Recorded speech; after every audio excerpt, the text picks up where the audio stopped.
This is VOA News. Reporting by remote, I'm Joe Ramsey. Relatives of mass shooting victims in the U.S. from Texas to New York have made an emotional plea for Congress to stem gun violence. AP Washington correspondent Sagar Magani reports. Fourth grader Mia Cerrillo described a gunman walking into her Uvalde classroom and shooting her friend. I thought he was going to come back to the room, so I grabbed the blood and put it all over me. So he'd think she was dead too. In a pre-recorded video, the 11-year-old told a House panel she doesn't feel safe at school, the same one where Kimberly Rubio's daughter was killed. And as her voice, we demand action. So does Zanita Everhart, whose son was wounded in a Buffalo supermarket shooting. You are elected because you have been chosen and are trusted to protect us. As Congress struggles to draft a bipartisan gun compromise, Lucretia Hughes said stripping gun rights will not help.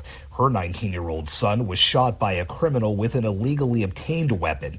10 more laws? 20 more laws? Y'all are delusional if you think it's going to keep us safe. Sagar Magani, Washington.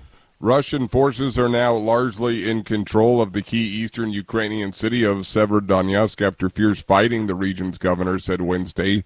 The strategic city has become the focus of Russia's offensive as it seeks to seize an eastern swath of Ukraine after being repelled from other parts of the country. Moscow's forces, quote, control a large part of Severodonetsk. The industrial zone is still ours. There's no Russians there.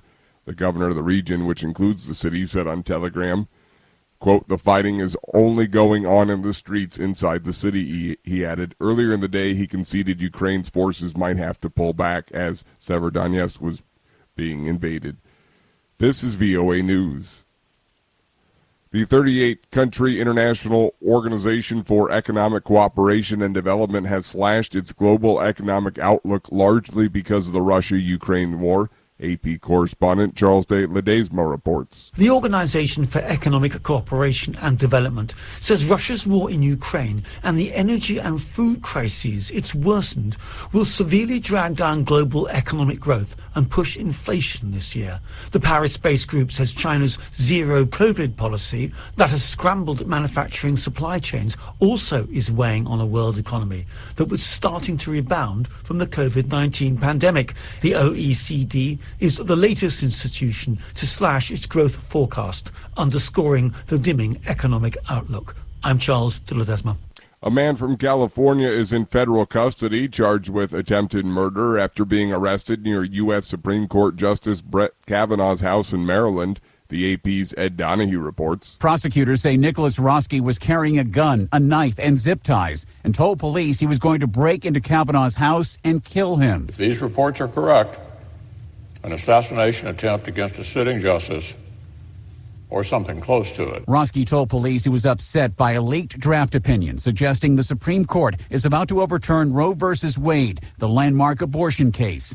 Minority Leader Mitch McConnell wants the Senate to pass a Supreme Court security bill. This is exactly the kind of event that many feared, that the terrible breach of the court's rules and norms could fuel. Roski also told police he believed Kavanaugh would support loosening gun laws after the school shooting in Uvalde, Texas. Ed Donahue, Washington. European Union lawmakers have approved a proposed ban on selling new cars with combustion engines in 2035 to step up the fight against global warming. The European Parliament voted Wednesday to require automakers to cut carbon dioxide emissions by 100% by the middle of next decade. The mandate would amount to a prohibition on the sale in the 27-nation bloc of new cars powered by gasoline or diesel. Recapping our top story, an 11-year-old girl who survived the mass shooting at an elementary school in Uvalde, Texas, told members of U.S. Congress how she covered herself in her dead classmate's blood and played dead to avoid being shot. Mia Cerrillo, the fourth grader at Robb Elementary, told lawmakers in a pre-recorded video Wednesday she watched her teacher get shot in the head before looking for a place to hide. She used her dead teacher's phone to call 911 and plead for help. Her testimony part of a second day of testimony from victims and survivors of mass shootings. Reporting by remote, I'm Joe Ramsey.